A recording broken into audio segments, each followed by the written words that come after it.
Vamos a inclinar nuestro rostro para encomendarnos al Señor, a la predicación de su palabra, y que Él disponga por su Santo Espíritu nuestra mente y nuestro corazón. Amén. Acompáñeme en una oración.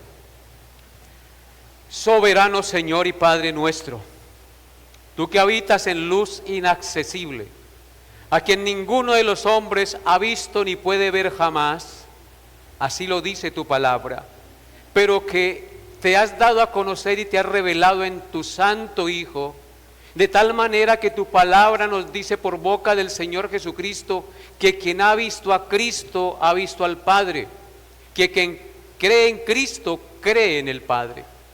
Así que mi buen Dios, en esta hora de la mañana, nos encomendamos en tu gracia y en el poder de tu Espíritu, rogándote, Padre bendito, que dispongas todo nuestro ser, nuestro corazón, nuestros pensamientos, todo lo que tenemos en el cuerpo, nuestros oídos, para que estemos atentos a tu voz. Padre, perdona nuestros pecados. Te confesamos que te ofendemos de pensamiento, de palabra, de obra y de omisión. Y hoy queremos reconocerlo. Y estamos seguros que tú nos perdonas, porque así lo dice tu palabra, que si confesamos nuestros pecados, tú eres fiel y justo para perdonar nuestros pecados y limpiarnos de toda maldad. Así que te confesamos nuestro orgullo, nuestra altivez, nuestra pereza, nuestra negligencia.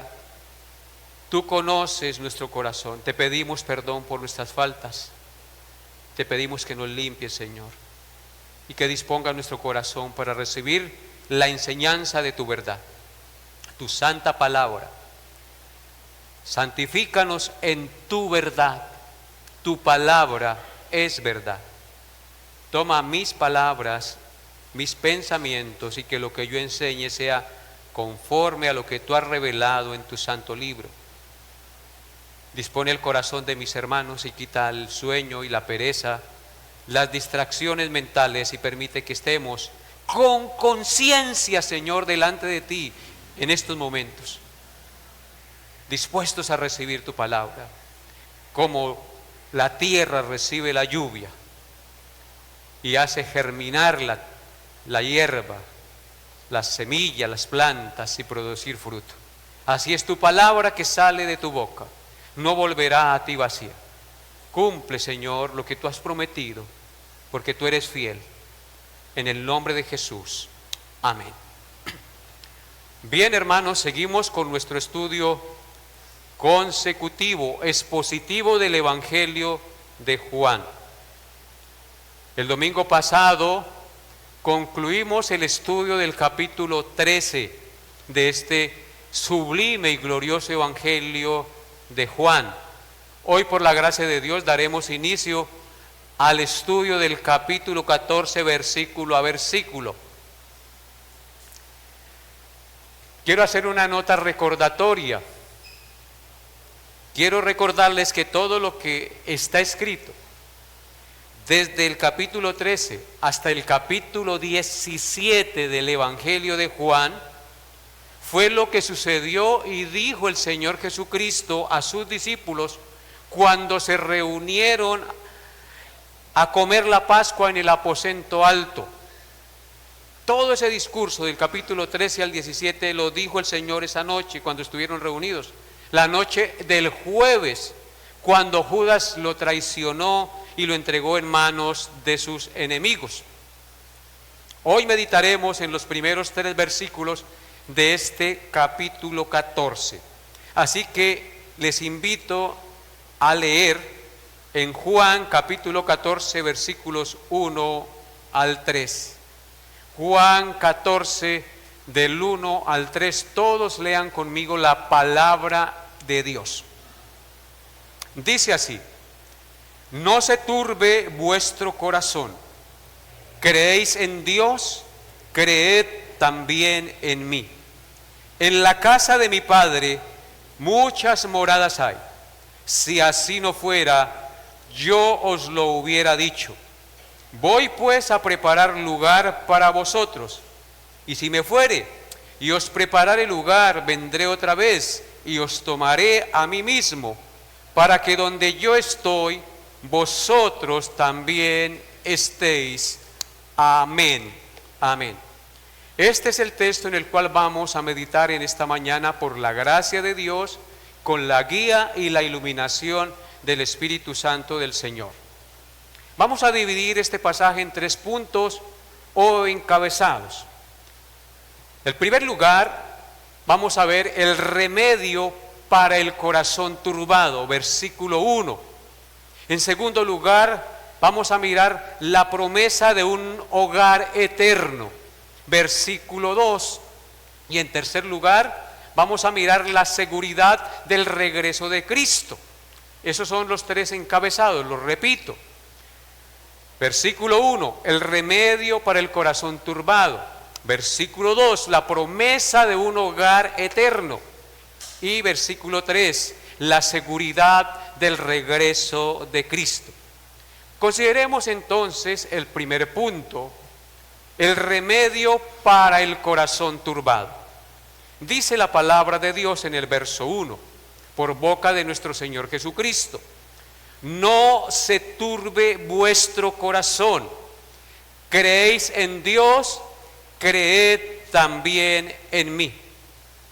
Estas palabras el Señor Jesús las dice en un momento muy sensible y muy difícil en la vida de los discípulos, porque son dichas después de que el Señor anunció su partida de este mundo, cuando les dijo: a donde yo voy, vosotros no podéis ir. El Señor las dice después de que Judas, el traidor, sale de la reunión en el aposento alto para entregar al Señor. Y después de que el Señor anuncia a Pedro que antes de que cante el gallo lo negará 3 veces, dándole a entender que él sería apresado y ninguno estaría firme y todos lo negarían. Aunque se dirigió exclusivamente a Pedro, la Escritura nos dice que todos ellos salieron despavoridos y huyeron, porque pensaban que los iban a apresar y a matar también.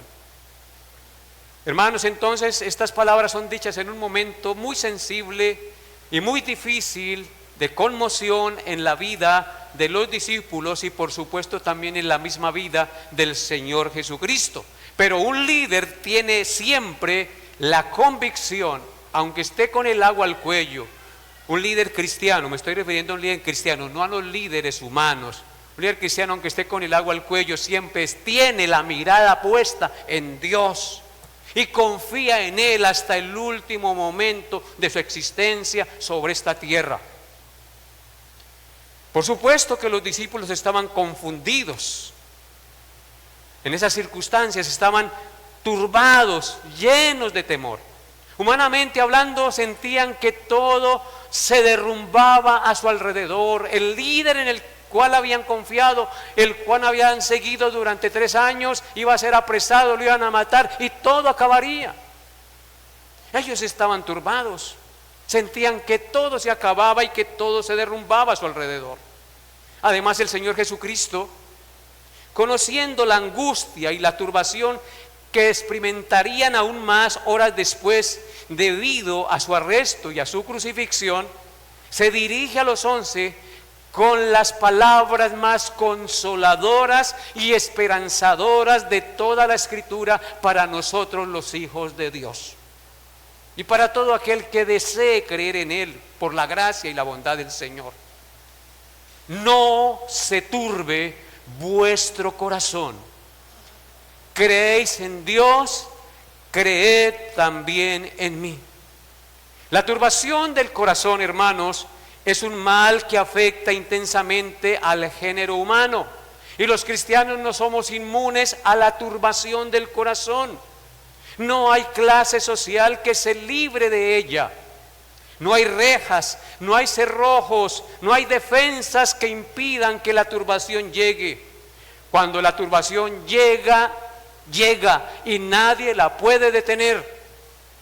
La palabra turbar viene del griego tarazo, que significa agitar, remover, inquietar, estremecer, llenar de ansiedad.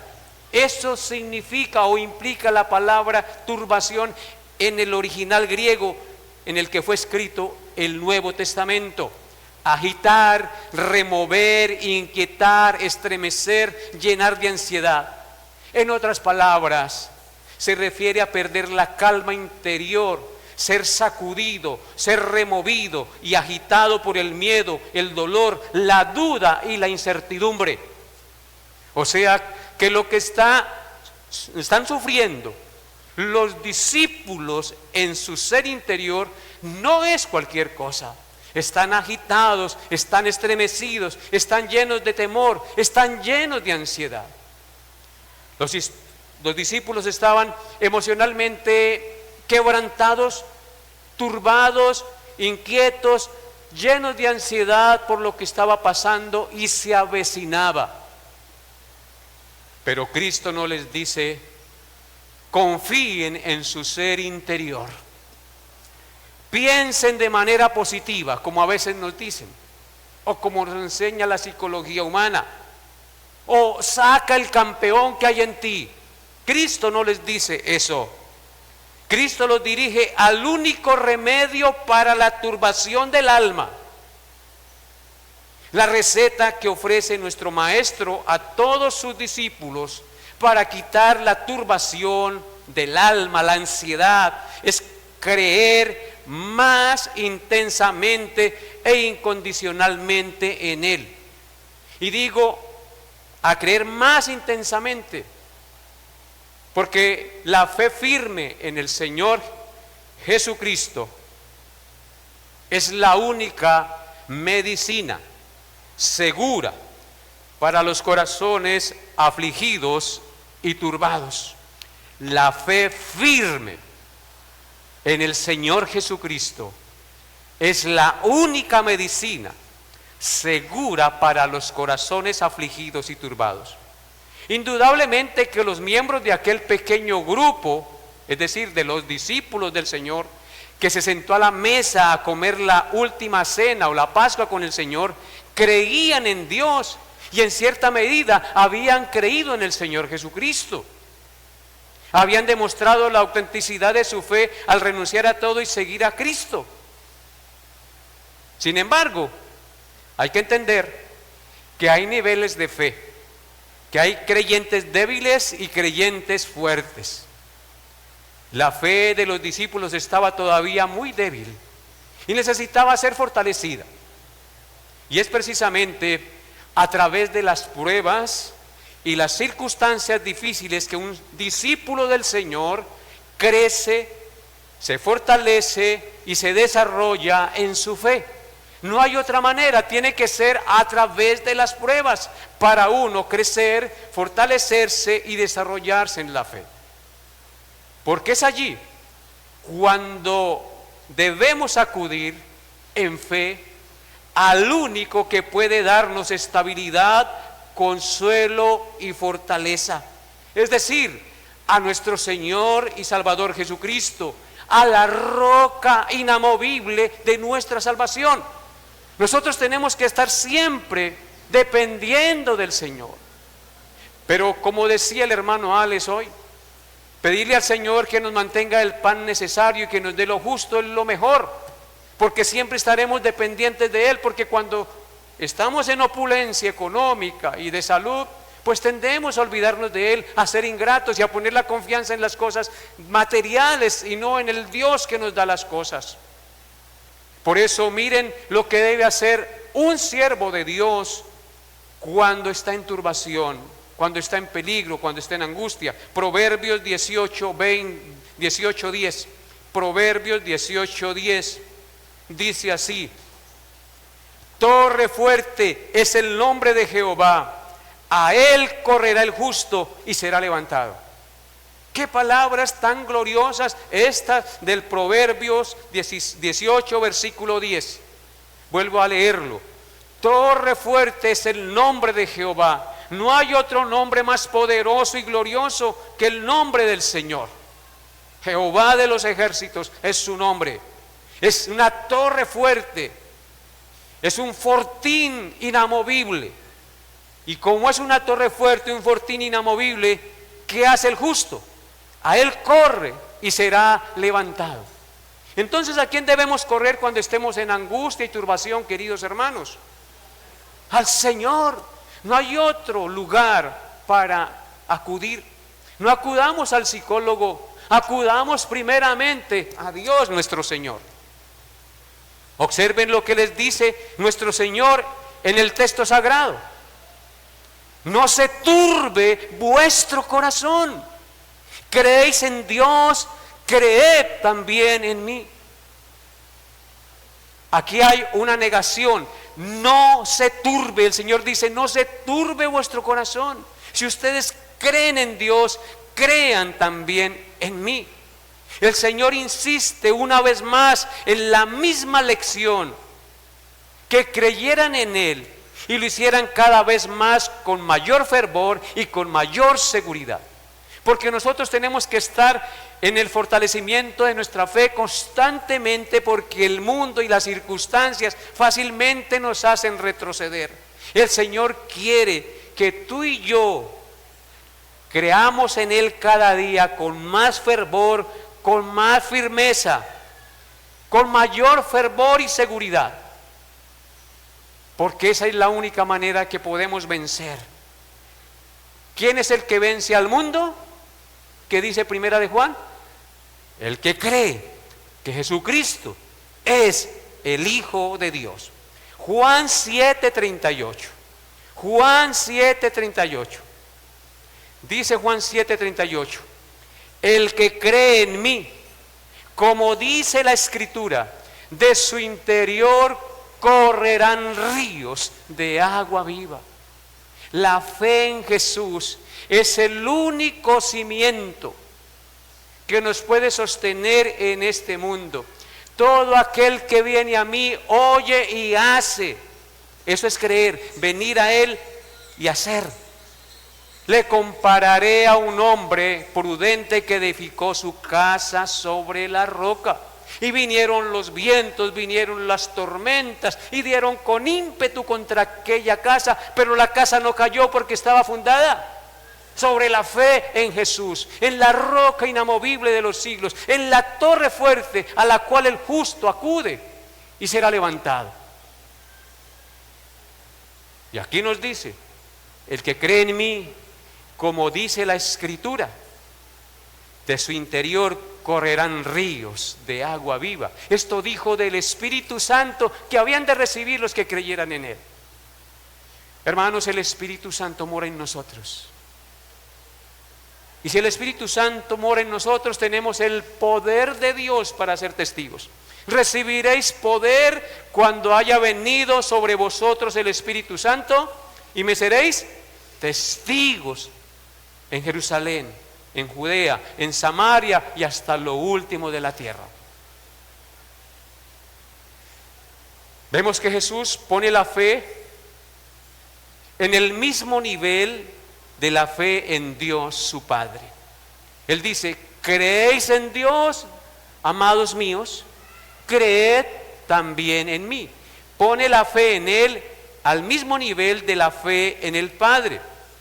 Esto nos enseña que no podemos decir que creemos en Dios si no confiamos ni creemos en Cristo. Si yo digo que creo en Dios, estoy mocho. Si creo en Dios, tengo que creer en Cristo. Tengo que confiar en el Señor.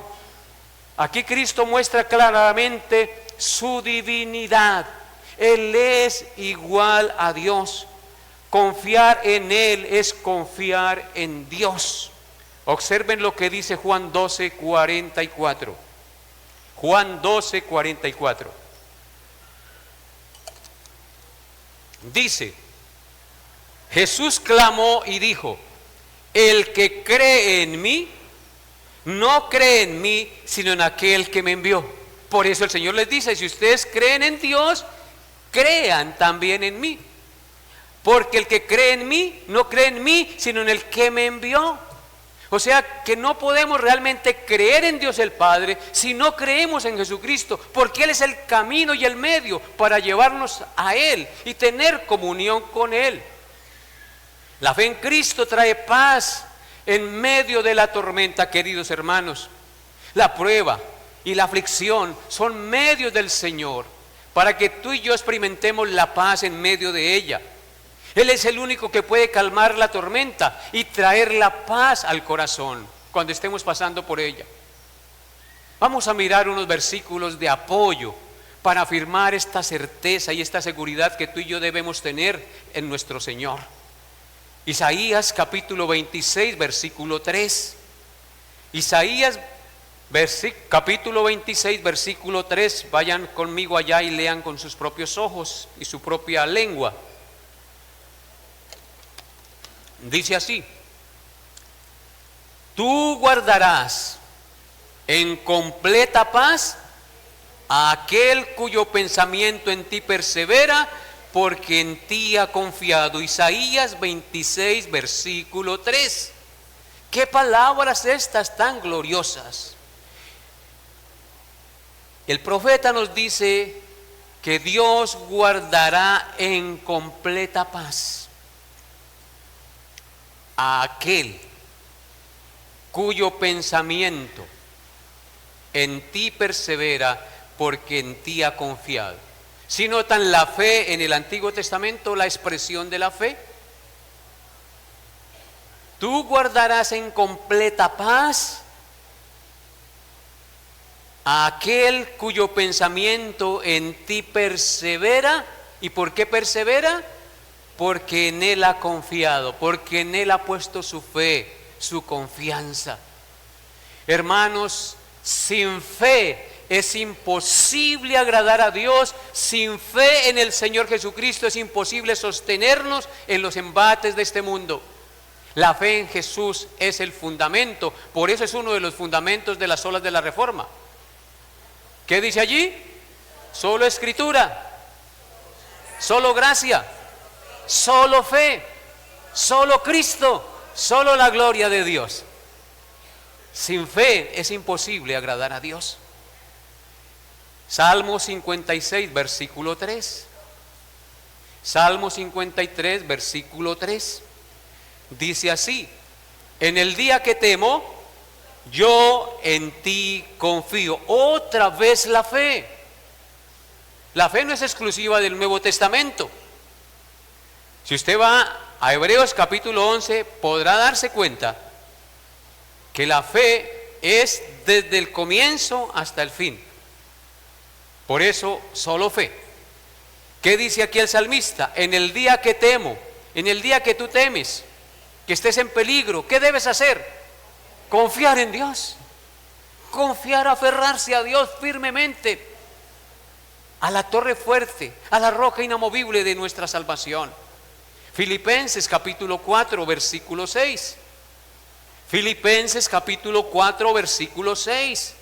Dice: por nada estéis afanosos, sino sean conocidas vuestras peticiones delante de Dios en toda oración y ruego con acción de gracias. Y el versículo que sigue, ¿qué dice? Y la paz de Dios, que sobrepasa todo entendimiento, guardará vuestros corazones y vuestros pensamientos en Cristo Jesús. Es la bendición pastoral que yo doy cada domingo a todos ustedes, hermanos. Qué gloriosas palabras estas. Noten lo que dice el verso 6. Por nada. ¿Y por nada es? Por nada.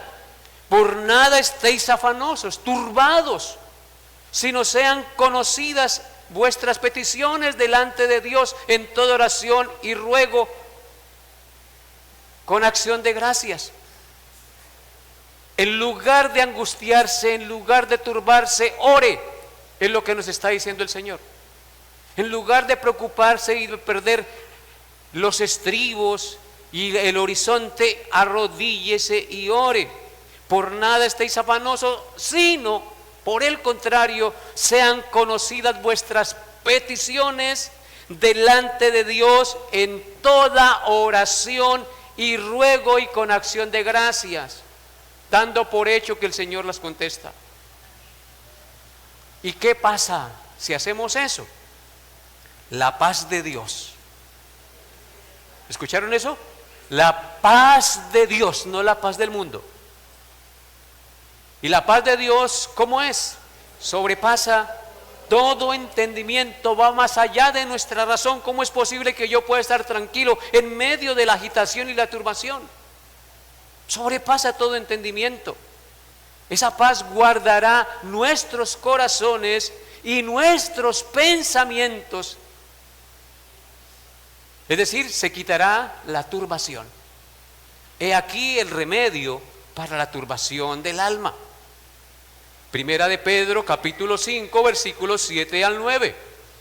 Primera de Pedro 5, 7 al 9 dice: echando toda vuestra ansiedad sobre Él, porque Él tiene cuidado de vosotros. ¿Qué debemos hacer? Echar toda nuestra ansiedad, nuestra preocupación, nuestra turbación sobre Él, comprendiendo que Él tiene cuidado de nosotros. Y mire cómo lo debemos hacer: siendo sobrios y velando, porque nuestro adversario el diablo, como león rugiente, anda alrededor buscando a quien devorar. Él no se queda quieto, él siempre está allí rondando. Dice: al cual resistís firmes, ¿en qué? En la fe. ¿Sí notan la importancia de la fe? Al cual resistís firmes en la fe, sabiendo que los mismos padecimientos se van cumpliendo en vuestros hermanos en todo el mundo. No somos nosotros los únicos que padecemos, también todos nuestros hermanos en el mundo entero padecen. Gloria al Señor. Muchos creyentes aman a Cristo de manera sincera y no lo podemos negar, pero viven dominados por la ansiedad, viven dominados por la preocupación, por la desesperanza, por sus pensamientos de derrota. Hermanos, esto no puede seguir así. El Señor hoy les dice: no se turbe vuestro corazón. Escucha las palabras de Cristo: no se turbe vuestro corazón. ¿Creéis en Dios? Creed también en mí. Creamos en el Señor Jesucristo. Él nos llama a descansar y a confiar decididamente mucho más en Él cada día. ¿Recuerdan las palabras del Salmo 42, versículo 5? El Salmo 42, versículo 5 dice: ¿por qué te abates, oh alma mía? ¿Y por qué se turba dentro de mí? Espera en Dios, porque aún he de alabarle, salvación mía y Dios mío. El salmista se pregunta a sí mismo, se predica a sí mismo la palabra y se dice: ¿por qué te abates, oh alma mía? ¿Por qué te abates, Mauricio? ¿Por qué te abates, Yané? ¿Por qué te abates? Póngale el nombre que quiera. ¿Por qué te abates y te turbas dentro de mí? Nuestro ser interior se turba por las circunstancias. En lugar de turbarnos, dice él, espera en Dios, confía en Dios, descansa en Dios, porque aún he de alabarle, dice el salmista, salvación mía y Dios mío. He ahí el reposo para nuestras almas. Amén. Qué palabras tan maravillosas, ¿no es verdad? Tenemos a quien acudir, en quien descansar. Entendamos, hermanos, que la paz no viene porque las circunstancias cambian. Porque a veces creemos que hasta que no cambie las circunstancias, la paz no va a venir. No, hermanos, la paz viene porque Cristo ha prometido que nada ni nadie nos arrebatará de su mano, que nada ni nadie nos podrá separar de su amor, ni la muerte, ni la vida, ni lo presente, ni lo porvenir, ni ángeles, ni principados nos podrán separar del amor de Dios que es en Cristo Jesús, Señor nuestro. Así que aunque yo muera en medio de circunstancias difíciles, de una cosa estoy seguro: que nadie me va a arrebatar de su mano, que yo no dejaré de ser su hijo y que siempre Él estará conmigo todos los días hasta el fin del mundo o hasta el fin de mi vida. Amén. Pasemos ahora a meditar en la segunda enseñanza de nuestro pasaje. La promesa segura de un hogar eterno. Qué título tan bonito, ¿no? La promesa segura de un hogar eterno. Versículo 2 dice: en la casa de mi Padre muchas moradas hay. Si así no fuera, yo os lo hubiera dicho. Voy pues a preparar lugar para vosotros. Estas palabras son maravillosas. Jesús les recuerda a sus discípulos y por supuesto también a nosotros que esta tierra no es el destino final de nuestras almas, no es el destino final del creyente. Nuestro destino final es la casa del Padre. ¿Qué dice Cristo? En la casa de mi Padre muchas moradas hay. Este pasaje nos hace una descripción del cielo.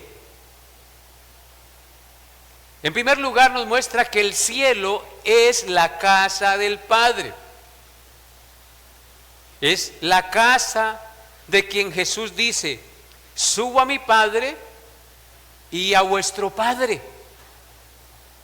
En pocas palabras, el cielo es el hogar de Cristo y de los cristianos, de sus seguidores. El hogar o la casa del Padre es una expresión hermosa, conmovedora y muy familiar para nosotros. Como todos sabemos, el hogar o la casa de nuestros padres es el lugar donde por regla general, yo digo por regla general porque hay excepciones también, es el lugar donde por regla general se nos quiere porque somos hijos y no por nuestros dones o posesiones. Es el lugar donde se nos quiere hasta el fin, donde nunca se nos olvida y siempre somos bien recibidos, porque es la casa, es el hogar de nuestros padres. Así que la casa del Padre es el destino final donde moraremos por la eternidad. Nuestro hogar es un hogar temporal y pasajero en esta tierra. No nos apeguemos mucho. El Señor en su bondad y misericordia nos da casas bonitas también.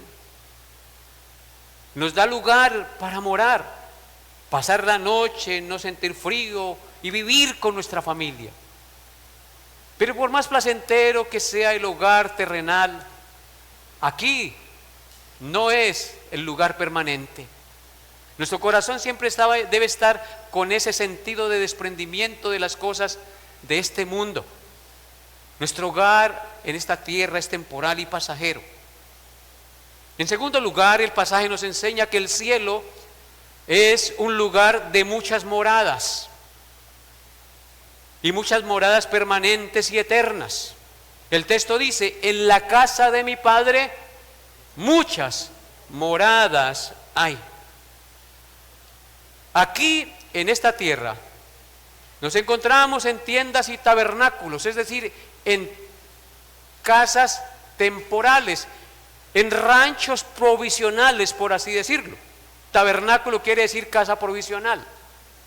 Y aquí en esta tierra nos encontramos así, en tiendas y en tabernáculos, en casas provisionales y sujetas a muchos cambios. En el cielo seremos establecidos de forma definitiva y ya no nos trasladaremos más. Ese será nuestro destino final.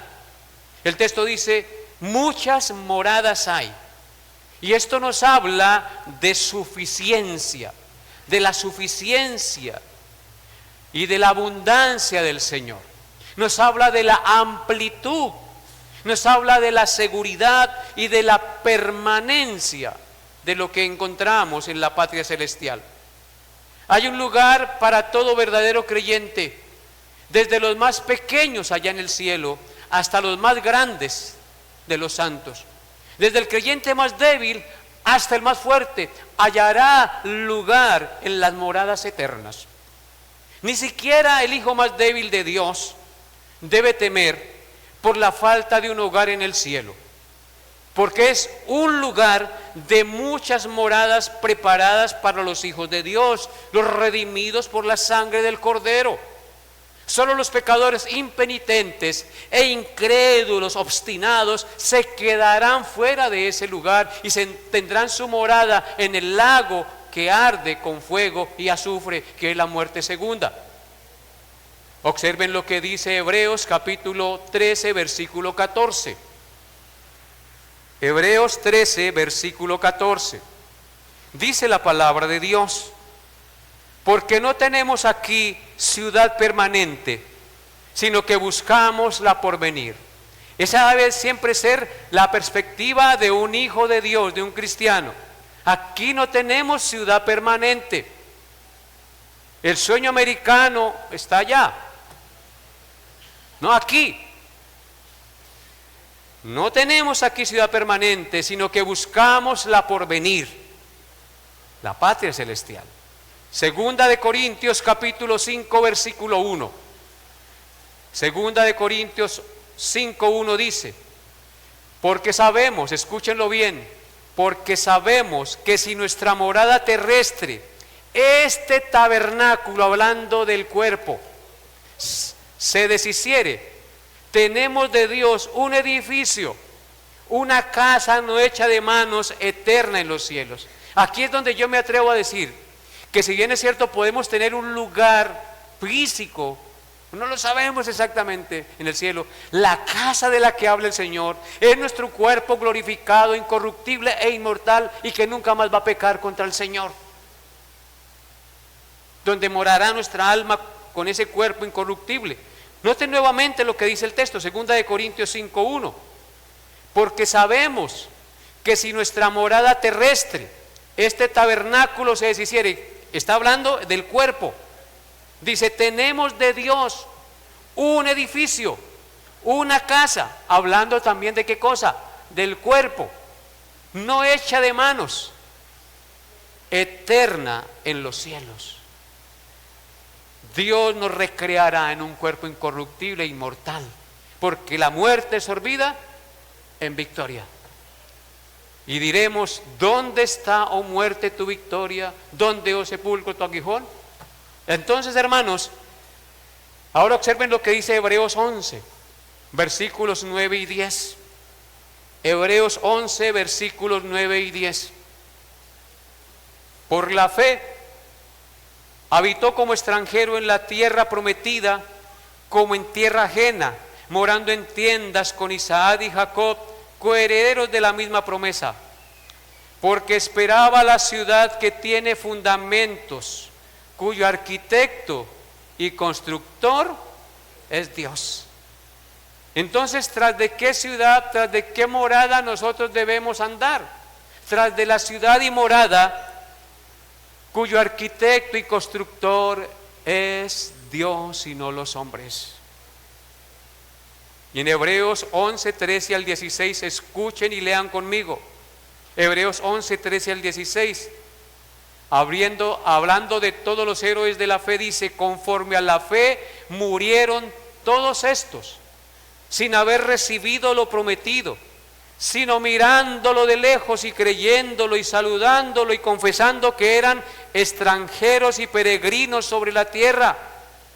Porque los que esto dicen claramente dan a entender que buscan una patria, pues si hubieran estado pensando en aquella de donde salieron, ciertamente tenían tiempo de volver, pero anhelaban una mejor, esto es, celestial. Por lo cual Dios no se avergüenza de llamarse Dios de ellos, porque les ha preparado una ciudad, la casa del Padre, el hogar celestial para los hijos.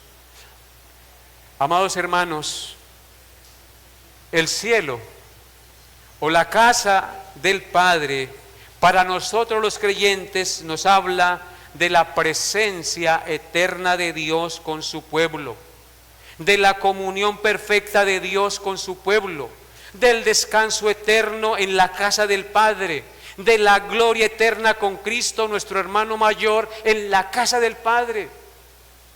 Por esta poderosa esperanza nosotros tenemos que vivir cada día firmes y adelantes, huestes de la fe, sin temor alguno, que Jesús nos ve.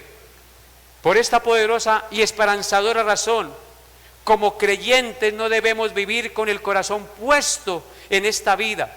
Debemos vivir aquí con la mirada y la esperanza en el cielo, en la casa del Padre. El verso 2 de nuestro pasaje termina diciendo que Cristo fue a preparar lugar para nosotros. Dice, voy pues a preparar lugar para nosotros. Hermanos, Cristo preparó ese lugar mediante su vida perfecta de obediencia al Padre en esta tierra, mediante su muerte en la cruz, mediante su resurrección de entre los muertos al tercer día, mediante su ascensión y su obra sacerdotal en esta tierra, preparó las moradas eternas, siendo Él el sacerdote perfecto y la víctima perfecta que nos hizo perfectos para siempre por su sacrificio. Él preparó estas cosas. Por eso en Filipenses capítulo 3 leemos, Filipenses capítulo 3 versículo 20, mas nuestra ciudadanía no está en los cielos, de donde también esperamos al Salvador, al Señor Jesucristo. Entonces, cuando a usted le pregunten de dónde es su cédula, ¿usted qué contestará? Del cielo. Nuestra ciudadanía es del cielo. Usted y yo tenemos ciudadanía celestial, tenemos visa celestial. Alegrémonos y gocémonos de saber que si creemos en Jesús, arrepentidos de nuestros pecados, heredaremos e iremos a la casa del Padre, al mundo perfecto. Como dice Apocalipsis capítulo 21, versículos 3 al 4. Apocalipsis 21, 3 al 4. Y oí una gran voz del cielo que decía, he aquí el tabernáculo de Dios con los hombres, y Él morará con ellos, y ellos serán su pueblo, y Dios mismo estará con ellos como su Dios. Enjugará Dios toda lágrima de los ojos de ellos, y ya no habrá muerte, ni habrá más llanto, ni clamor, ni dolor, porque las primeras cosas pasaron. Hermanos, ¿esto no es glorioso, las promesas de la palabra de Dios? Aquí todo es pasajero, aquí hay muerte, aquí hay llanto, aquí hay dolor. Pero ¿cuál es la promesa del Señor? Mire, dice, oí una gran voz del cielo que decía, el apóstol Juan, el que escribió Apocalipsis y el que escribió el Evangelio de Juan, escuchó esto. Oí una gran voz del cielo que decía, he aquí el tabernáculo, la casa del Padre, con los hombres, y Él morará. ¿Y quiénes son esos hombres? Los que ha redimido el Cordero. Y Él morará con ellos, vivirá con ellos, y ellos serán su pueblo, y Dios mismo estará con ellos como su Dios. Aleluya. Enjugará Dios toda lágrima de los ojos de ellos, y no habrá más muerte. ¿Por qué lloramos los hombres? Por la muerte, ¿no es verdad? Por el pecado, porque por un hombre entró el pecado al mundo, y por el pecado la muerte. Así la muerte pasó a todos los hombres por cuanto todos pecaron. Pero allá todo eso pasará. Ya no habrá muerte, ni habrá más llanto, ni habrá más clamor, ni dolor. ¿Por qué razón? Porque las primeras cosas pasaron. Todo porque Cristo lo ganó por nosotros. ¿Notan la importancia de Jesús? Y de poner nuestra fe en Él de manera férrea y segura. Por eso, hermanos, es tan importante predicar la palabra de Dios. Este mundo es temporal, es inestable, es pasajero, es inseguro. Pero los creyentes en el Señor y en su palabra,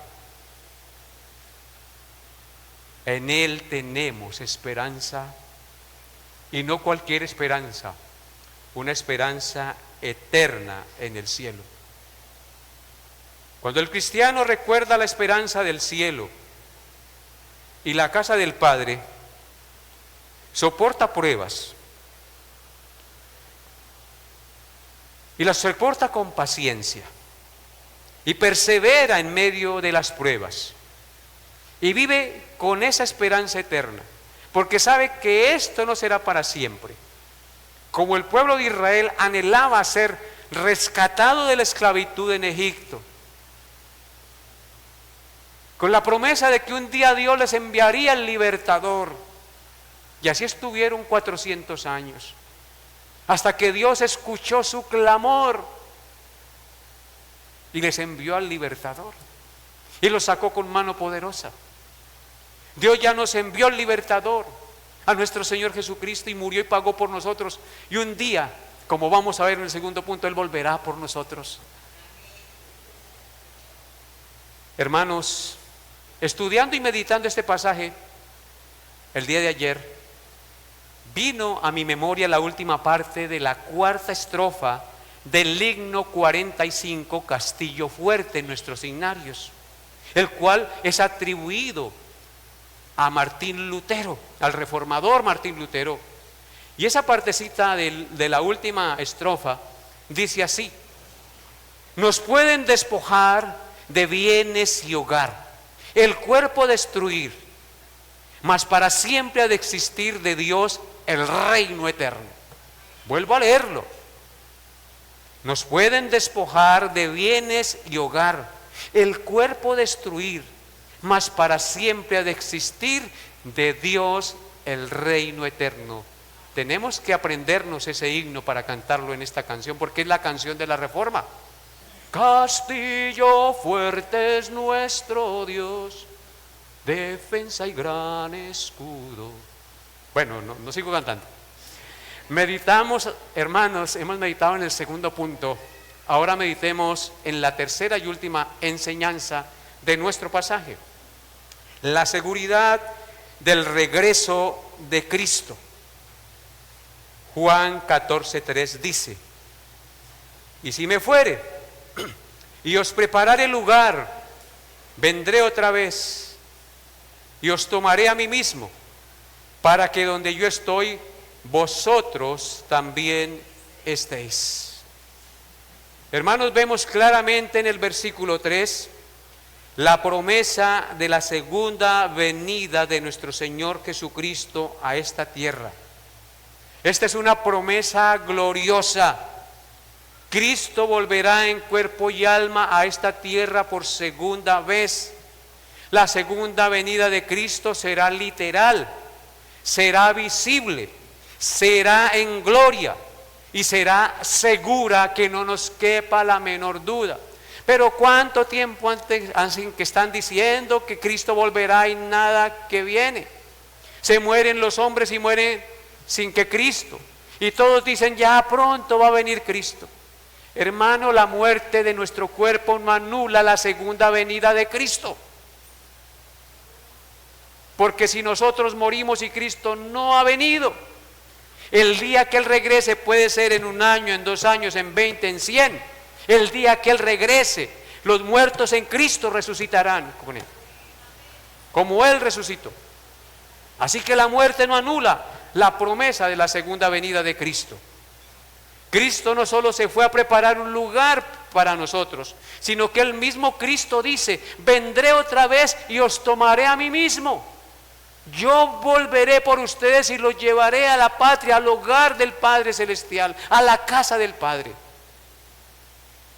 Hermanos, el cielo es glorioso, no solamente por sus calles de oro y el mar de cristal, sino porque Cristo estará allí con su presencia santa. La mayor bendición del creyente es estar con Cristo y vivir con Él para siempre. En otras palabras, el cielo no sería cielo si Cristo no está allí. El cielo perderá su belleza y su razón de ser si Cristo no está allí. El pueblo de Dios no será bienaventurado si Cristo no está en el cielo. En conclusión, podemos decir que en la esencia de la teología cristiana, el paraíso no se define simplemente por un lugar físico. por sus riquezas y por su belleza, sino por la presencia misma de nuestro Señor Jesucristo. ¿Qué tan equivocados nosotros estamos, no? Porque nosotros siempre pensamos en el entorno. Y eso es bien, pero esa no es la esencia ni la razón de ser. ¿De qué nos sirve tener todo y perder el alma? No estar en comunión con el Señor.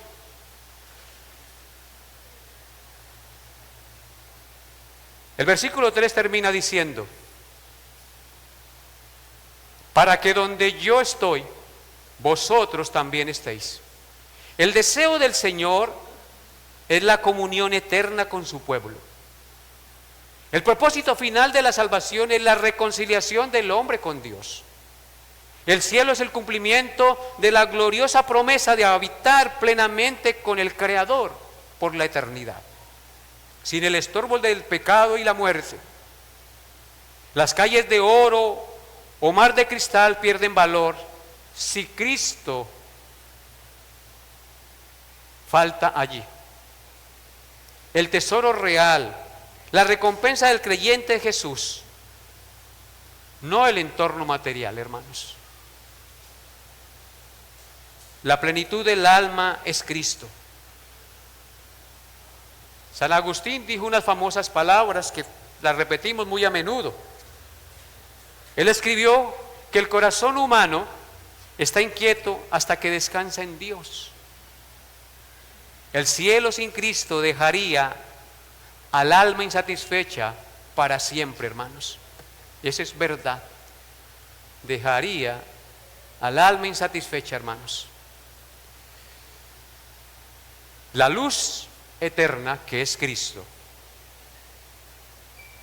En el libro de Apocalipsis capítulo 21 versículo 23 dice, Apocalipsis 21, 23, la ciudad no tiene necesidad de sol, escúchenlo bien, ni de luna que brille en ella, porque la gloria de Dios la ilumina y el Cordero es su lumbrera. Así que el libro de Apocalipsis detalla en este versículo que la ciudad celestial no necesita del sol ni la luna que brille en ella, porque la gloria de Dios la ilumina y el Cordero es su lumbrera.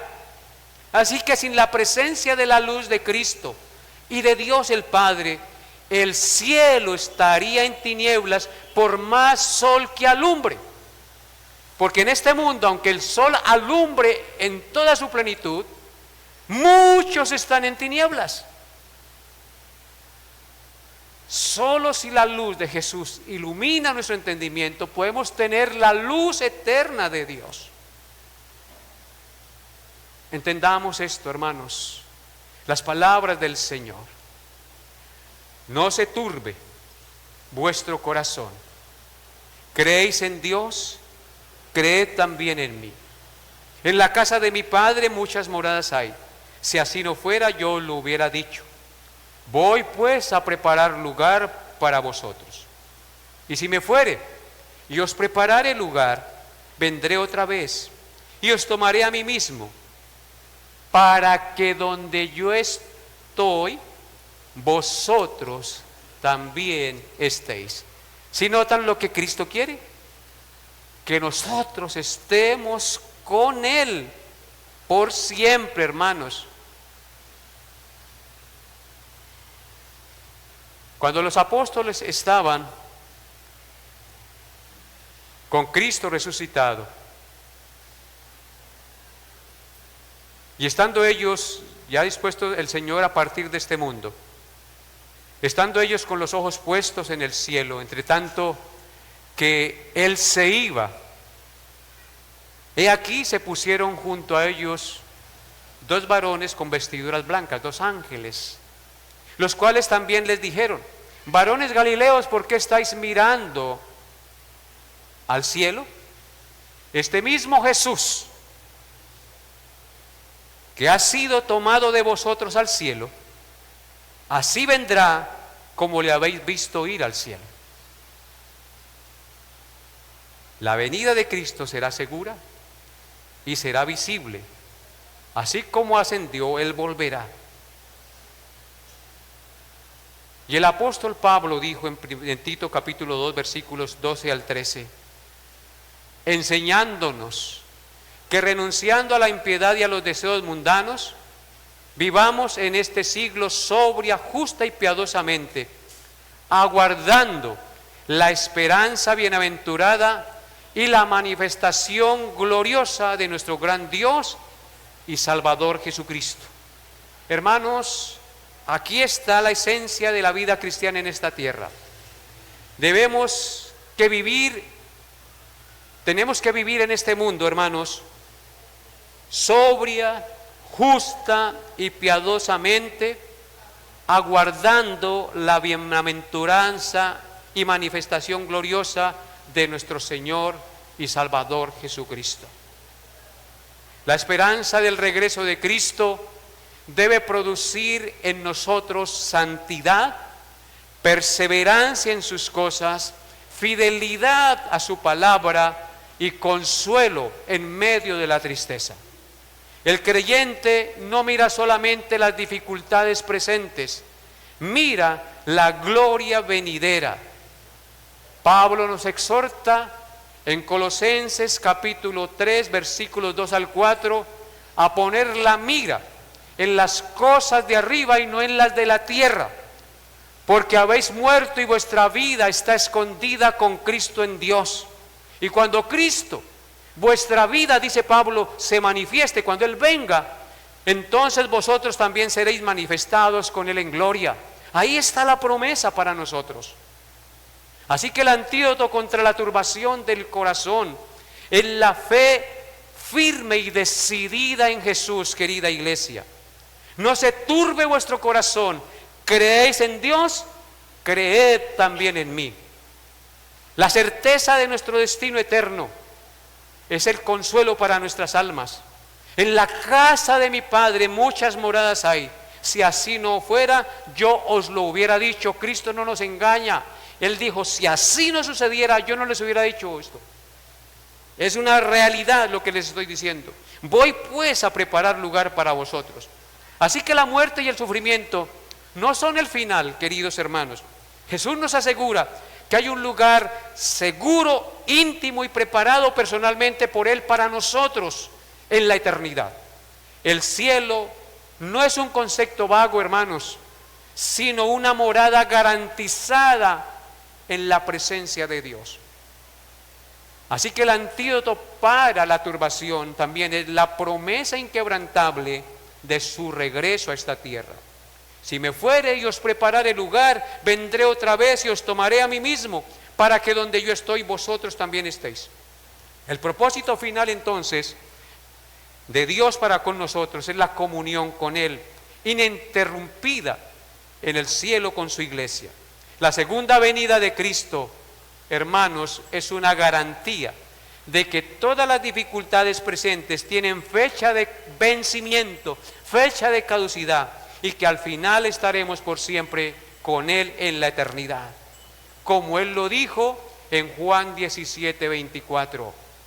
Padre, aquellos que me has dado, quiero que donde yo estoy, también ellos estén conmigo, para que vean mi gloria que me has dado, porque me has amado desde antes de la fundación del mundo. Amén. Ese siempre ha sido el deseo y el propósito de Dios para con su pueblo, que estemos con Él en la gloria y disfrutando de su gloria por siempre.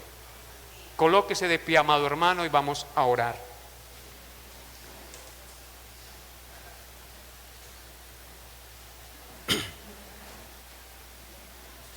Hoy quiero orar también por nuestro país, por las elecciones que hoy se van a realizar, y dar gracias por esta enseñanza que llega a nuestro corazón y nos da esperanza en este mundo terrenal y sujeto a muerte. Amado Señor, muchas gracias por lo que nos has enseñado en este día. Gracias por saber que esta tierra no es nuestro destino final, que tenemos una casa en los cielos. Y aunque nuestro tabernáculo se deshiciere, tenemos de Dios una casa eterna. Estaremos en la casa del Padre por la eternidad y en su presencia. Ayúdanos, Señor, a confiar en tu Hijo Jesús, porque el que cree en Él no morirá eternamente. Todo aquel que vive y cree en Él resucitará como Él resucitó. Gracias, Señor, por esta promesa maravillosa.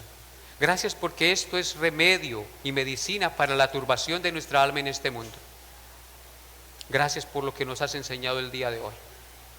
Y hoy queremos, Señor, pedirte perdón por los pecados de nuestra nación, por la idolatría, por la trampa, por la hechicería, por la brujería, Señor, por tanta maldad que se acomete en nuestro país. Señor, sana nuestra nación. Y la única manera es que la palabra tuya corra y sea glorificada. Cristo es el único que puede traer paz genuina y cambiar el corazón del hombre verdaderamente. Aún así, Señor, tenemos que elegir un mandatario y somos responsables en nuestros actos. Soberano Dios, Rey de reyes y Señor de señores, cuyo trono está fundado en justicia y juicio, hoy nos acercamos a ti como pueblo colombiano y como parte de tu iglesia, reconociendo tu soberanía sobre nuestra nación. La responsabilidad que has puesto en nuestras manos para elegir nuestro próximo presidente. Te pedimos que derrames sobre nosotros el espíritu de sabiduría y de inteligencia para votar con discernimiento y temor de ti. Señor, te rogamos que proveas para Colombia un presidente conforme a tu diseño de justicia, un líder recto, honesto, íntegro y ecuánime, un gobernante que siguiendo tu palabra no tenga un corazón codicioso ni busque el poder para su propia gloria o riquezas particulares. Te pedimos firmemente que este presidente sea un defensor radical de la familia tradicional, tal como tú la diseñaste desde el principio de la creación. Líbranos de agendas y gobernantes de corte progresista, corrientes que se levantan como enemigos principales de los valores cristianos y del orden moral establecido en tu palabra. Concede que el nuevo mandatario proteja la santidad del hogar y la estructura familiar como la base fundamental de nuestra sociedad. Que promueva la responsabilidad de los padres en la educación y formación de sus hijos. Y que desee tomar el control que le corresponde a la familia para entregarla al Estado. Para que sea la familia la que gobierne sus hijos y no el Estado. Oramos por un mandatario que trabaje por la paz verdadera, que no sea una paz artificial nacida de impunidad, sino el fruto de la justicia. Pedimos que le des la fuerza y el discernimiento para combatir con determinación a los malhechores y a todos aquellos que subvierten la tranquilidad pública. Dale el valor de ser terror de los malhechores, usando la ley legítima para castigar a los criminales y asesinos y quienes dañan la ciudadanía. Padre, te rogamos especialmente que este gobernante desarticule y castigue severamente a aquellos criminales perversos que usan a los niños y jóvenes como escudos humanos para sus malas acciones y como carne de cañón para impedir que la fuerza pública cumpla su deber constitucional. Concede sabiduría y respaldo y protección a nuestras Fuerzas Armadas y al sistema judicial para que puedan combatir el delito y castigar a los delincuentes. Líbranos de las nuevas generaciones, de la manipulación y de los impíos. Que este gobierno defienda con celo nuestra patria, nuestra libertad religiosa, permitiendo que tu iglesia y cada ciudadano viva quieta y reposadamente en toda piedad y honestidad, predicando el glorioso evangelio de Jesucristo. Que haya libertad de culto en nuestra nación. Te pedimos por el campo colombiano. Dale la sabiduría al nuevo gobernante para derrotar definitivamente el narcotráfico, los cultivos ilícitos y que destruyen la juventud, pero con un corazón tierno hacia el campesino, ayudándolo, fortaleciéndolo y dándole lo que él necesita. Que este gobierno facilite la provisión de recursos para trabajar la tierra, mejorar vías de acceso a las veredas, herramientas para tecnificar los cultivos y precios justos para sus productores. que nuestros agricultores reciban educación de calidad y servicios de salud dignos, porque el labrador, para participar de los frutos, debe trabajar primero. Padre, imploramos por un presidente con visión y capacidad para hacer empresa y desarrollar la economía. Líbranos de liderazgos que quiten la riqueza, o los empresarios para darle a los ociosos que no quieren trabajar. En su lugar promueven un gobierno que recompense el trabajo honesto, porque el que no quiere trabajar, dice tu palabra, que tampoco coma.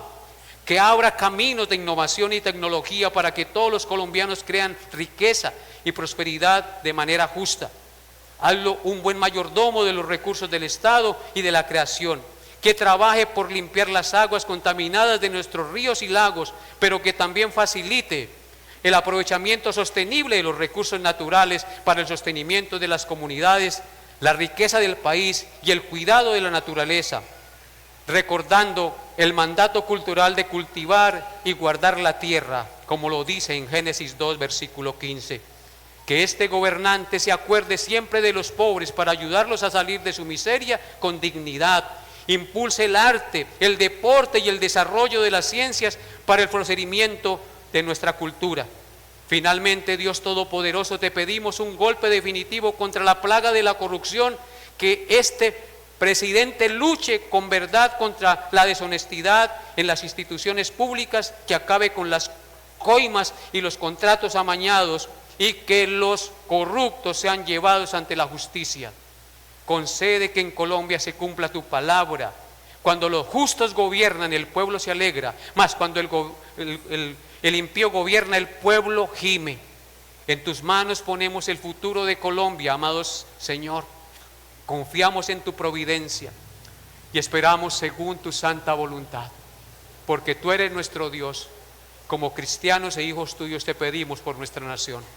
En el nombre del Rey de Reyes y Señor de Señores, nuestro Señor Jesucristo. Amén y amén.